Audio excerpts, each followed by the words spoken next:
Welcome back to Primetime News, and a special welcome to those of you watching online at onespotmedia.com.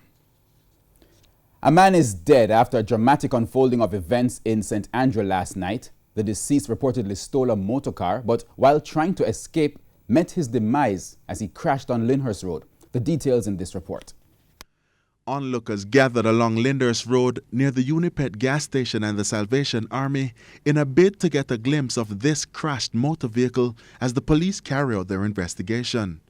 However, the circumstances which led to the crash left onlookers in shock. It's reported that shortly after 11 Friday night, the owner of the vehicle parked his Toyota Ipsum motor car along Halfway Tree Road and was later alerted that the vehicle was being removed from the area. Run the sound I play, and I'm say DJ, who you in the car? I'm say, I'm not letting nobody in the car. I'm say, I'm going to go in the car.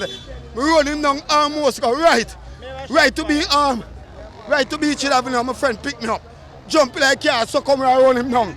No, my one, it's my one. Yo, me think I'm a car, you know. Yo, me think I'm a car, you know.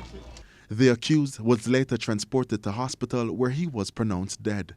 He has been identified as 37-year-old Dane Samuel Brown of a Kingston 11 address. Police statistics reveal an increase in the theft of motor vehicles in Jamaica since the start of the year. From January 1 to June 29, 317 vehicles were reported stolen.